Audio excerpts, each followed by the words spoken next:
박여사 승천기. 김상현. 그녀의 검고 찰진 머리칼을 남자는 연방 쓸어 올린다. 박여사는 남자의 손가락 사이로 자신의 머리칼이 국수면발처럼 빠져나갈 때마다 온몸이 짜릿짜릿해오는 쾌감을 느낀다. 그녀는 지그시 눈을 감는다. 젊은 남자의 손끝에서 라일락 향내가 느껴진다. 특히 남자가 그녀의 앞머리칼을 뒤로 쓸어낼 때는 두피가 약간씩 당기는 느낌이 이상하게도 상쾌함을 더해준다.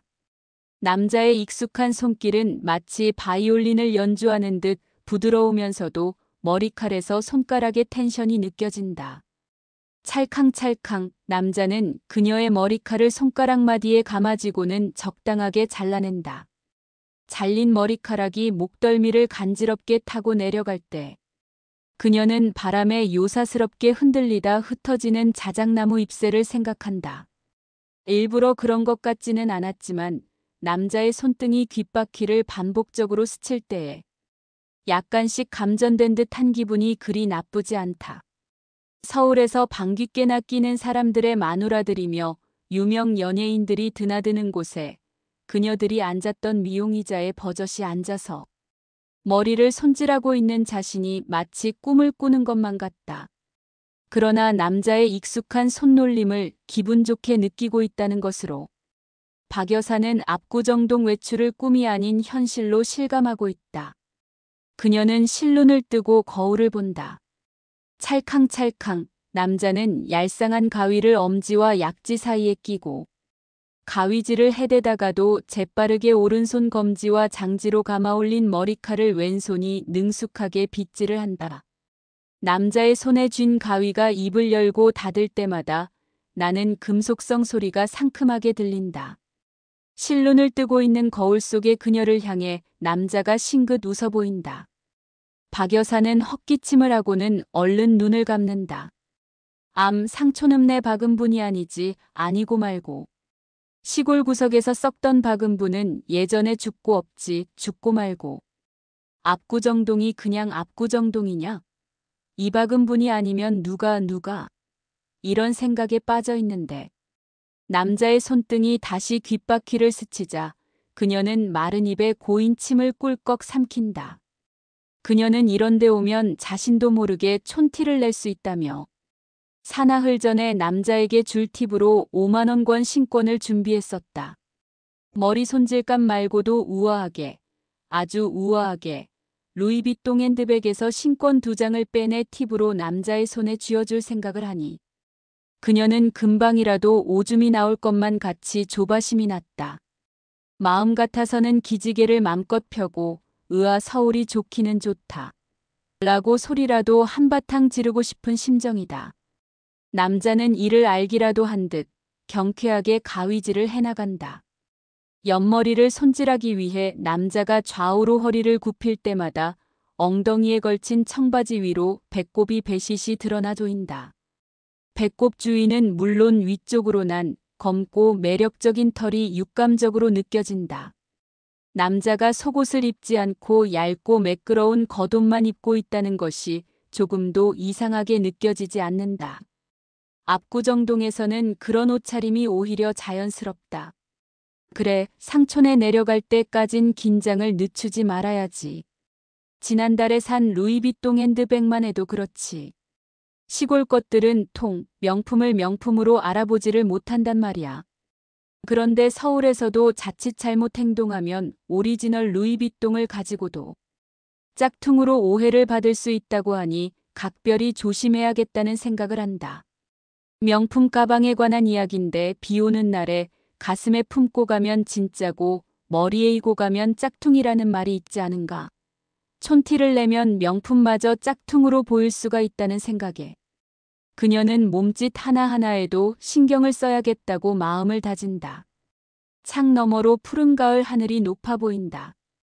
자외선을 차단하기 위해 짙게 착색된 유리창 때문에 하늘은 더없이 푸르게 보인다. 빌딩의 모퉁이에 찔린 하늘은 더욱 푸른빛이다. 그녀는 미용의자의 편한 자세로 누워 마음속으로 빌딩 숲 사이로 펼쳐진 푸른 하늘을 향해 박은분 시인 만세, 가스인 종이 비행기를 수없이 날려보낸다.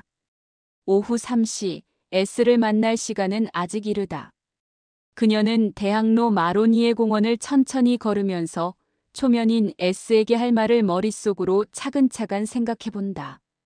느티나무 잎새가 물결처럼 바람에 보기 좋게 흔들린다. 뒤에서 불어오는 바람 때문에 그녀는 자신의 머리칼에서 찰랑거리는 올리브 향을 기분 좋게 느낀다. S와의 만날 약속을 위해 2주 전에 미리 답사를 했기 때문에 그녀에게 대학로 마로니에는 마치 상촌음리네처럼 낯익고 정겹게 느껴진다. 박 여사는 주도 면밀했다. 그녀가 대학로 근처로 약속 장소를 택한 것도 다 이유가 있어서다. S에게 클래식한 면을 보여 환심을 사고 싶기도 했지만 그보다는 가슴 저 밑바닥에 언제나 옹이처럼 박혀있는 짧은 가방끈이 대학로를 약속 장소로 찜하게 된 이유이다.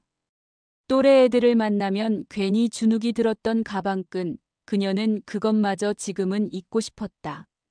마로니에 공원을 걷고 있는 그녀의 가슴은 마냥 부풀어 오른다. 얼마나 많은 인재들이 이곳에서 정제된 공기를 마시면서 멋있는 꿈을 꾸었을까. 그들이 마신 공기를 마시면서 그들이 걷던 땅을 내딛고 있다는 것이 여간 기쁘지 않다. 모든 길이, 길바닥의 모든 돌들이, 모든 건물들이, 모든 나무들이 정겹게 느껴진다. 갑자기 자신이 예전에 책을 끼고 마로니에를 걸었던 것만 같은 착각이 든다. 아르코 미술관을 지나 아르코 예술극장으로 가는 광장에는 힙합 바지를 입은 한 패의 젊은 비보이들이 빠른 템포의 음악에 맞춰 브레이크 댄스를 추고 있다. 한 아이가 춤을 추다가 한 손만을 짚고 물구나무를 서는가 하면 또 다른 아이가 앞으로 나와 머리를 바닥에 박고 마치 팽이를 돌리듯 몸을 돌린다. 비보이들이 갖가지 묘기를 보일 때마다 둘러서서 구경을 하는 사람들이 박수와 함께 환호성을 질러댄다. 이들로 인해 마로니에 공원은 금방 생기가 넘친다. 맞아. 저 싱그러운 젊음, 저 자유로움. 머리통으로 돌아도 잘만 도네. 상촌읍내 구석의 애들이 흉내라도 낼 수 있간. 그래, 배운 놈은 머리를 굴러서 먹고 사는데. 저렇게라도 머리통을 굴리며 박수를 받을 수 있는 서울이 좋기는 좋아. 서울은 모든 것이 수준이 높단 말이야. 구경하는 박 여사가 이런 생각을 해서인지 그녀의 어깨가 저절로 리듬을 탄다. 그녀는 황급히 시계를 봤다. 약속 시간까지는 아직 2시간이나 남았지만 그녀는 시간이 지날수록 조금씩 초조해지기 시작한다. 혹시 S가 약속을 잊어버리지는 않았을까? 전화를 해봐. 아니야, 기다리지 못하고 전화를 하는 것은 교양이 없어 보일 수도 있어. 그녀는 핸드폰의 액정시계를 열어본다. 4시 20분을 넘어서고 있다. 그와의 만나기로 한 약속 시간이 아직은 많이 남았는데도 박 여사는 시간이 빨리 가는 것처럼 느낀다. 그녀는 공원 벤치에 앉아 마음을 진정시키고 앞으로 일어날 일에 대해 차근차근 생각해 보기로 한다. 비보이의 길거리 공연도 끝나고 그 자리에는 교회 이름이 적힌 어깨띠를 두른 전도단이 자리를 잡았다. 그들은 공원에 나와 있는 사람들에게 부지런히 전단지를 나누어 주고 있다. 앳된 단발머리 계집아이가 박 여사에게 다가와 전단지를 내민다. 표정이 없어 보이는 계집아이가 오후 햇살을 가로막고 서서 어서 전단지를 받으라는 태도다. 계집아이가 내민 전단지 상단에는 무엇을 고민하십니까? 하늘에 소망을 두십시오. 라는 태고딕체의 글자가 금방 눈에 들어온다. 박 여사는 계집아이의 눈길을 피하기 위해 머리를 젖힌다. 그녀는 플라타너스 잎새 사이로 선명하게 배는 하늘을 올려다본다. 햇살 때문에 그녀가 눈을 찡그렸지만 계집아이는 기분을 나빠하지 않는다. 박 여사는 계집아이가 쥐고 있는 전단지에 잠시 눈을 둔다. 하늘이라는 글자가 유독 붉은색이다. 전단지를 내밀고 있는 계집아이는 고집스럽다. 쉽게 떠날 것 같지 않다. 박 여사는 계집아이가 여러 말로 전도라도 하게 되면 더 귀찮아질 수 있다는 생각이 들자 얼른 전단지를 받아 무릎 위에 올려놓는다. 계집아이가 자리를 뜨자 여름 햇살이 보기 좋게 그녀의 무릎에서 부서진다. 박 여사는 핸드백에서 S에게 건넬 자신의 명함을 다시 한번 챙긴다. 명함에는 단정한 명조체로 시인 박은분이라는 검은 글씨가 선명하다. 마치 흰 명함 종이가 글자들을 밀어올리고 있는 듯 뚜렷하게 벤다. 그녀는 크게 숨을 몰아쉰다. 상촌읍내 강간의 마누라가 아닌 시인 박은분은 생각할수록 기분이 좋다. 그녀는 S와 인사를 할 때에 꺼내기 쉽도록 핸드백 외부 주머니에 명함을 밀어넣는다. 그리고 별도로 마련한 백화점 상품권도 꺼내기 좋도록 핸드백의 가장 자리로 옮겨 넣는다. 공원에는 음악 소리가 없지만 박 여사의 발부리는 가볍게 발장단을 치고 있다. 그녀의 마음에 감미로운 선율이 흘러가고 있다는 것을 알 수 있다. 발장단은 마지막 비상을 위해 날갯짓하는 새의 깃털처럼 가볍고 경쾌해 보인다. 이제 S를 만나 인사를 나누고 차를 한잔 한 다음에 근처 식당에 들려 식사를 하면서 본론에 들어가면 된다. 준비는 완벽하다. 그녀는 핸드백을 들어 무릎 위에 있는 전단지를 무심코 읽어본다. 살아남은 자는 저희와 함께 구름 속으로 끌어올려 하늘에서 주를 영접하게 하시리라라는 문구 아래 예수를 맞이하기 위해 공중으로 들려진 흰옷 입은 무리가 그려진 환상적인 그림이 박 여사의 눈을 잡는다. 맞아, 살아남은 자만이 하늘을 날게 되겠지. 이 땅에 내노라 하는 시인들과 함께 그녀는 혼자서 고개를 끄덕였다. 그녀는 지금 유럽을 향해 날아가고 있는 비행기를 생각한다. 전단지의 문구가 자신의 앞날을 미리 예언하는 예사로운 일이 아니라고 생각한 그녀는 전단지를 곱게 접어 핸드백에 넣는다. 잊어야 해. 지난 날은 모두 잊어야 해. 더 이상 상촌읍내 박은분은 아니지. 더군다나 귀에 딱지가 않도록 들었던 강가 마누라는 아니지. 아니고 말고. 자신감을 가져야 해. 그녀는 벤치에 앉은 채로 가슴을 힘껏 펴며 두 주먹을 불끈 쥐었다. 인생 역전. 누구에게나 반전의 기회는 있다. 기회는 잘 활용하느냐 그렇지 못하고 흘러보내느냐의 차이이고 보면 박 여사는 이 기회를 인생을 역전시킬 수 있는 절체절명의 시기라고 믿고 있었다. 더군다나 자신이 기회를 만든 것이 아니라 생각지도 않았는데 인생 역전의 기회가 찾아왔다면 그 행운을 놓칠 수 없었다. 행운은 이랬다. 읍내에서 자린고비로 소문난 시아버지가 생전에 사둔 우뜸 사례밭은 박 여사에게는 생각하기조차 싫은 땅이었다.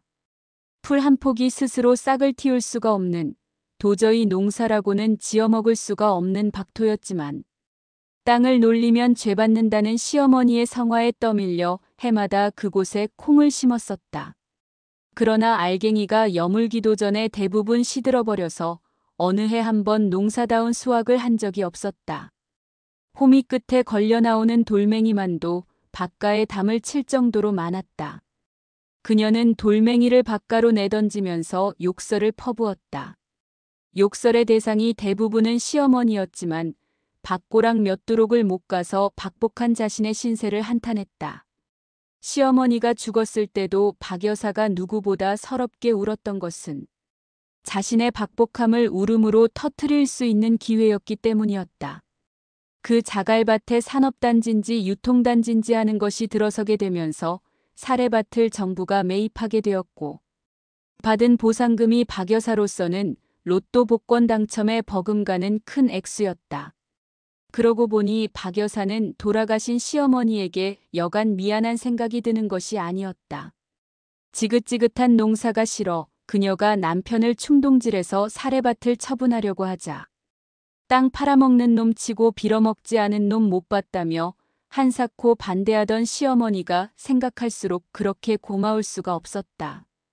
아무래도 저승에 계신 시어머니가 그 자갈밭을 흥분의 박덩이로 바꿔준 것이라는 생각이 들었다. 그녀는 앞으로 제사만큼은 성심성의껏 모셔서 저승에 계신 시부모에게 보답을 해야겠다고 마음을 먹었다. 강간애가 벼락부자가 됐다는 소문은 읍내를 벗어나 멀리 퍼져나갔다. 남편은 대대로 살던 농가를 헐어버리고 그 자리에 붉은 벽돌집을 짓고 대문에 양각으로 새긴 문패를 달았다. 그 사이에 읍내 사람들은 남편에게 달려와 읍내번영회 후원회장, 의용소방대 후원회장, 조기축구회 후원회장 외에도 여러 개의 감투를 안겨주었다. 박 여사에게 첫 번째로 일어난 놀라운 일은 그녀에게 승용차가 생겼다는 사실이다. 남편은 후원회장 댁의 수준에는 이 정도의 차는 굴러야 한다며 고급 세단을 그녀에게 사준 것이었다. 격세지감이란 이런 경우에 쓰는 말인 듯하다. 쪽팔리게 경운기를 타고 읍내 나들이를 하던 박은분이 광택이 자르르 흐르는 세단을 타고 나들이를 하게 되었으니 사람 팔자가 시간 문제라고는 하지만 그녀는 자다가도 허벅지를 꼬집어 볼 일이었다. 그녀는 꿈이 아니라는 것을 스스로 확인하고 싶어서 하루에도 수없이 읍내를 돌고 또 돌았다. 돈이 있으면 구두 뒤축이 가볍게 느껴진다고 마음도 너그러워지는 모양이었다. 남편은 그녀에게 농사일같이 굳은 일은 하지 말고 취미생활을 찾아보라고 했다. 취미생활. 박 여사에게는 낯선 단어였다. 밭일하고 밥 짓고 빨래하고 가끔씩 시장통에 나가서 식료품이나 옷가지를 사오고 남편하고 싸움질하다 지치면 울고 하던 자질구레한 생활은 있었지만 취미 생활이라니 그럼 취미를 생활화한다는 뜻인데 취미, 그런 것이 있었지. 문득 지난해에 들어선 대형마트에 있다는 문화센터가 떠올랐다. 그녀는 남편에게 전화를 했다. 오후에 남편이 문화센터의 프로그램을 들고 들어왔다. 꽃꽂이, 서예, 기타, 에어로빅 등 어느 것 하나 마음에 드는 것이 없었다. 모두가 낯설었다. 낯선 정도가 아니라 그것들은 해볼 엄두가 나지 않았다. K가 그녀 앞에 나타난 시점은 매미 소리가 시름시름해지는 여름의 막바지였다. 원래 그는 읍내에서 살고 있었지만 누구의 주목도 받지 못했다. 부지런히 일해야 처자식 먹여 살리고 겨우 공부시킬 수 있는 읍내 사람들의 눈에 그는 있으나마나 한 사람, 무에 도식하는 놈팡이에 지나지 않았다. 그는 읍내에서 전혀 어울리지 않는 이방인이었다. 추레한 작업복 차림에 머리가 벗어져 나이보다 10년은 더 많아 보이는 그가 할 일 없이 동네 어기 주막에 앉아서 주모의 미움을 받거나 가끔씩 장터를 어정거리는 그가 시인이라고 했다. 시인이 뭔데? 귀신 씨나락 까먹는 소리나 하는 한량? 아니면 도깨비 물 건너가는 소리를 하는 얼간이? 아무튼 그가 시인이라는 것을 마을 사람들은 알아주지 않았다. 그것은 열심히 살아가는 읍내 사람들과는 무관한 일이었다. 시라고는 초등학교 때 동요로 불렀던 것 말고는 모르는 박 여사는 K가 시인이라는데 묘한 매력을 느꼈다.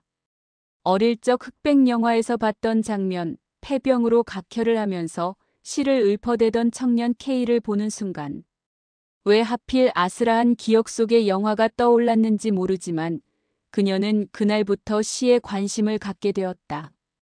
그 길로 그녀는 읍내 서점에 나가 점원이 권하는 베스트에 오른 몇 권의 시집을 샀다.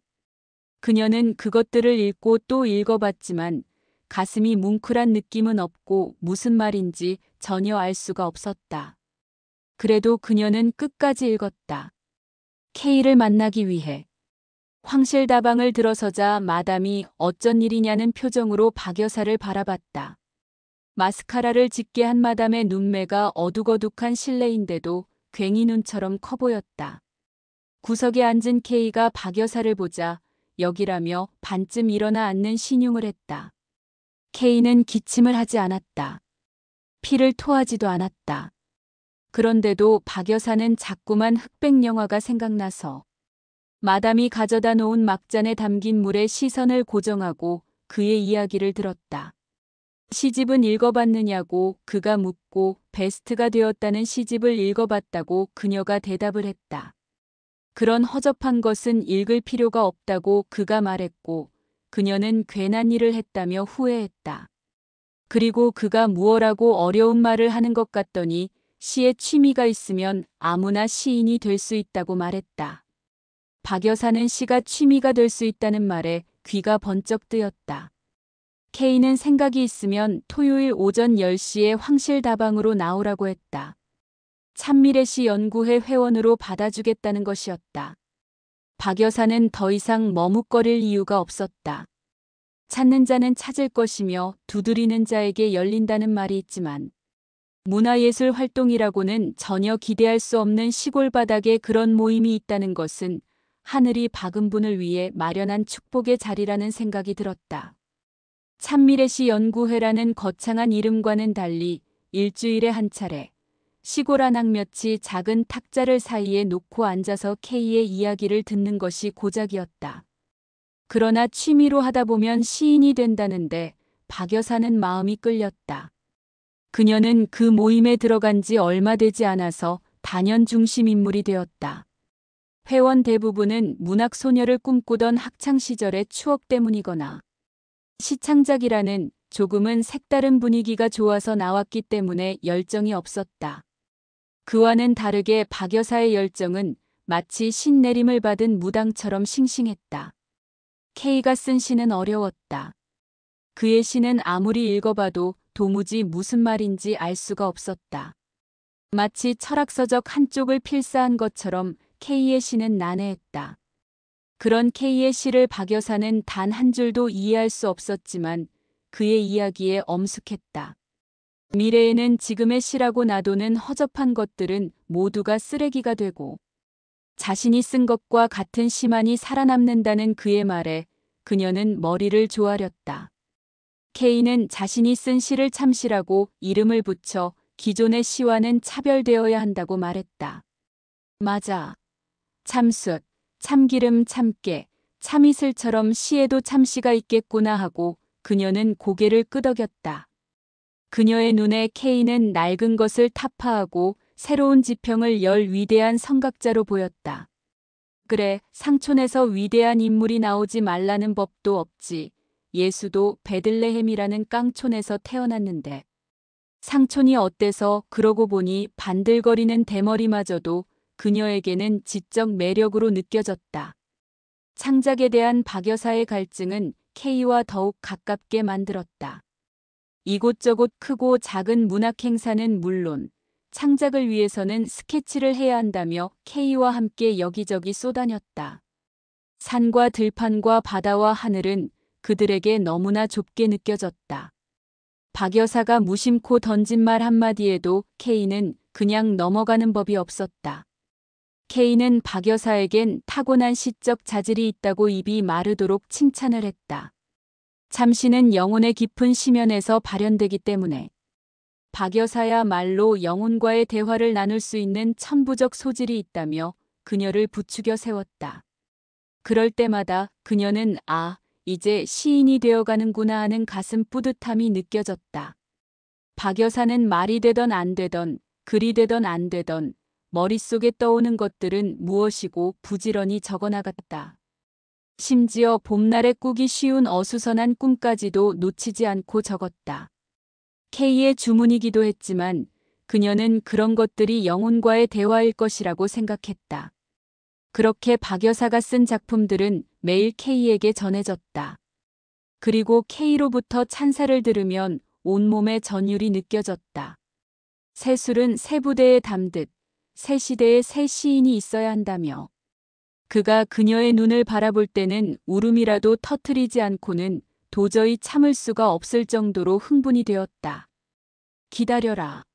상촌의 박은 분이 대한민국을 깜짝 놀래킬 시인이 될 테니까. 그녀는 K와 헤어져 집에 들어올 때면 언제나 짜증이 났다. 박은 분은 사라지고 다시 강간의 마누라로 돌아온 것만 같아서 속이 상했다.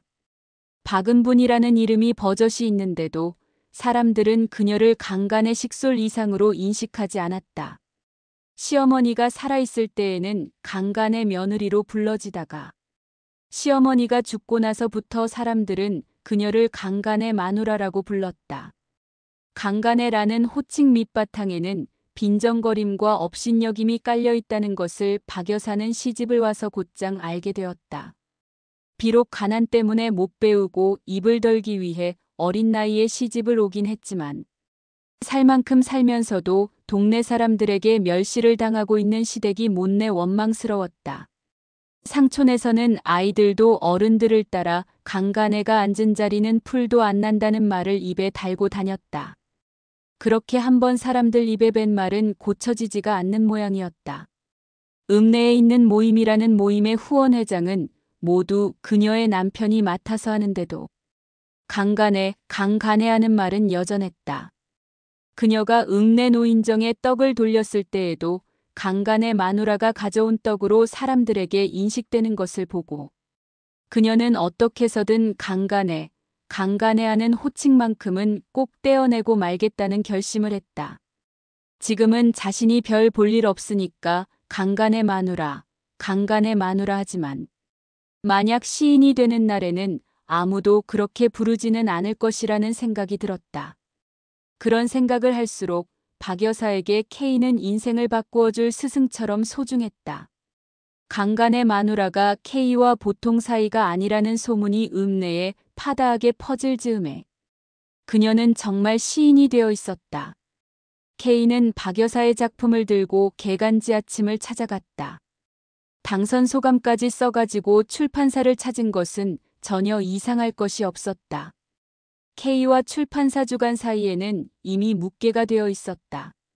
적당한 거래는 정기간 행물을 찍어 팔고 있는 영세한 출판업자에게는 필요하기였지만 그런 것을 가지고 도덕적으로 나무랄 정도로 우리나라 시단은 깨끗하지가 못했다. 곧 개간지 아침 여름호에 박 여사의 시가 당선 소감과 함께 신인상 코너에 실렸다.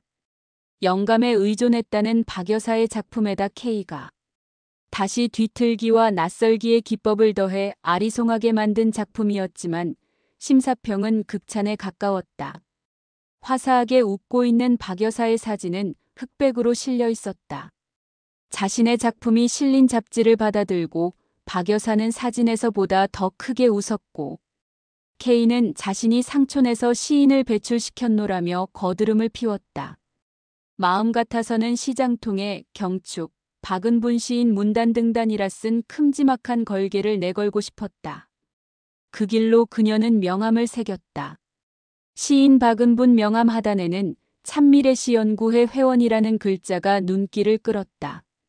그녀는 평소에는 잘 가지도 않던 양장점이며 미장원을 찾아가 만나는 사람마다 명함을 건넸다. 명함은 초면이고 구면이고 가리지 않았다. 마치 선거철에 명함을 건네는 후보처럼 그녀는 자신을 알리고 싶었다.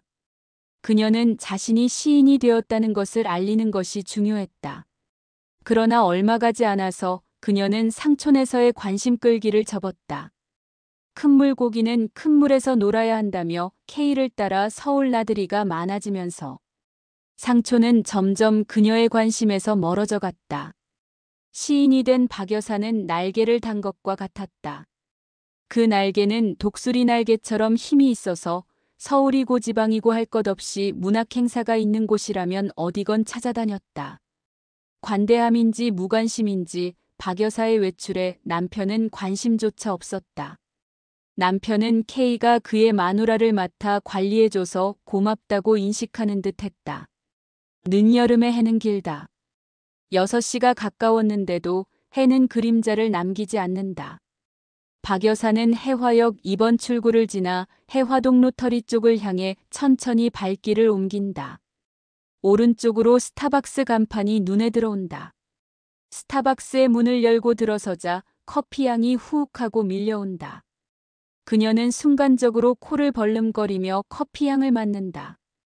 그것은 향수다. 향수 속에 사람들이 앉아 있다. 사람들이 나누는 대화에도 향수가 묻어 있다. 보이지 않는 커피의 향수가 그녀의 찰랑거리는 머리칼에도 재킷에도 뿌려진다. 구석자리에 앉으려다 말고 그녀는 향수를 헤집고 카운터로 다가간다. S를 묻는다. 혹시나 해서였는데 자신이 먼저 온 것이 다행스럽다. 그녀에게 서울은 모든 것이 지성적으로 보인다. 사삭스러울 정도로 애교 있는 말씨며 옷차림새며 미소까지도 지성적으로 보인다. 박 여사는 라벨이 보이도록 루이비통 핸드백을 탁자 위에 올려놓는다. 아르바이트 명찰을 가슴에 단 단발머리가 힐끔힐끔 박 여사를 본다. 박 여사는 전혀 기분이 나쁘지 않다. 내가 시인인 것을 알면 저 눈빛은 금방 존경과 선망의 눈빛으로 바뀔 텐데 재즈가 흘러나온다. 탁자 밑에서 들썩거리는 박 여사의 발 리듬은 엇박자다. 들어온 지 10분밖에 되지 않았는데 단발머리가 다가와 주문하라며 독촉한다.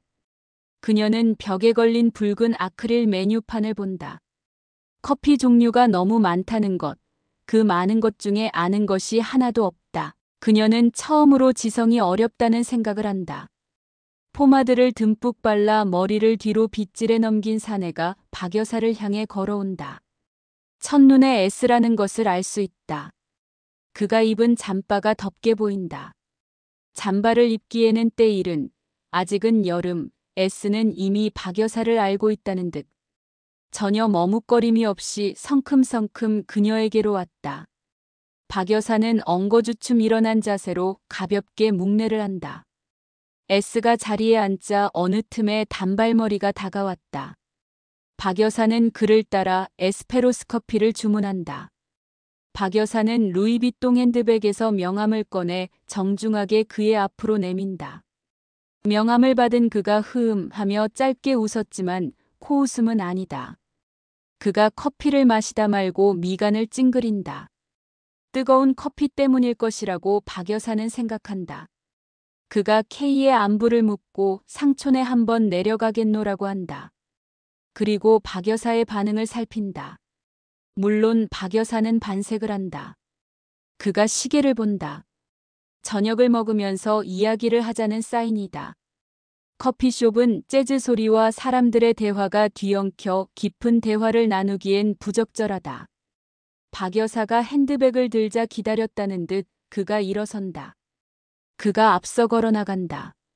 신발 뒤축이 한쪽으로 많이 닳아서인지 그의 걸음걸이가 약간 뒤뚱거리게 보인다. 삼겹살에 소주나 하자며 그가 먼저 말한다. 삼겹살이라니 상촌에서도 흔해 빠진 것이 삼겹살인데. 그녀가 주저하는 눈치를 보이자 그럼 간단하게 갈비탕이나 한 그릇 먹자고 한다. 참으로 눈치 없는 양반이다. 박 여사는 어쩜 그가 일부러 자신을 떠보는 것이리라 생각한다. 이번에는 박 여사가 주도권을 가지고 밀라노는 어떠냐고 묻는다. 밀라노라니요? 하며 그가 박 여사를 본다. 아, 죄송해요. 이태리 식당 말이에요. 박 여사가 황급하게 대답을 한다. 밀라노는 가톨릭 의대 우측으로 난 골목에 있는 이태리 요리를 하는 식당 이름이다. 밀라노라, 내키지 않은 모양이다. 그럼 왕비성은 어떠냐고 박 여사가 다시 다급하게 묻는다. 이번에는 설명을 하지 않아도 S는 왕비성이 중화요리를 하는 중식당이라는 것을 알고 있다. 그의 답을 듣기도 전에 삼겹살집 앞, 그가 멈춰 박 여사를 바라본다. 박 여사가 웃어 보이자 그가 삼겹살집 문을 열고 들어선다.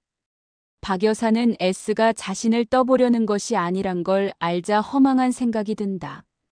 2주 전에 미리 밀라노와 왕비성을 다녀간 그녀는 그간 한 번도 들어보지 못한 메뉴를 외우느라 얼마나 고생을 했던가. S가 스파게티를 시킬 것에 대비해서 마늘이 많이 들어간 갈릭 포모도로 스파게티며 요리를 먹기 전에 먹는다는 에피타이저의 이태리식 이름들을 외워놓느라 고생을 한 것은 물론 상어지느러미로 만든 샥스핀의 이름들을 고생해서 외워두었는데 말짱 소용이 없게 되었다는 생각을 한다. S는 벌써 소주를 2병째 주문을 한다. 그가 불판 위에 삼겹살로 젓가락이 가면서 그녀에게 말을 한다. 이번 유럽 여행은 한국 시단을 좌지우지하는 분들이 간다는 것을 알고 있지요? 한다. S는 고기를 씹으면서 박 여사께서 그분들과 이번 여행을 하고 나면 전국적인 시인이 될 것이라고도 한다. 지원자가 너무 많아서 박 여사가 낄 수 있을는지 모른다고도 한다고도 않는다. K와는 절친한 사이인데 K의 얼굴을 봐서라도 힘써보겠다는 건지 아닌지 뒷말이 흐릿하다. 뭐 시인이 되었으니 자격은 된다는 건지 아직은 부족하다는 건지 확실치가 않다. 경비가 많이 들 건데 돈이 준비되었냐고 묻는 건지 걱정을 해주는 소리인지 정확치가 않다. 그는 술잔을 들면서 자꾸만 박 여사의 루이비통 핸드백을 힐끔거리며 훔쳐본다. 아참, 내 정신 좀 봐.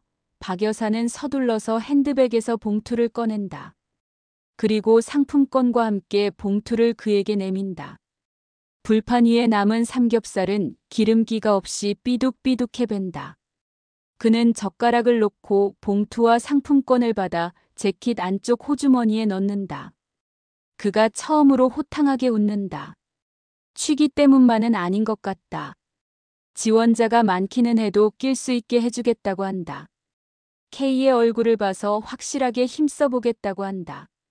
알아주지 않는 잡지이긴 하지만 박 여사도 시인이기 때문에 자격은 충분하다고 한다.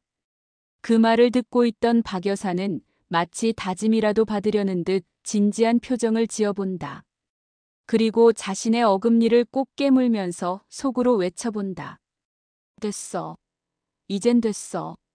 이제 시인 박은분이 버젓이 시인 자격으로 유럽 문학기행의 일원이 되는 거야.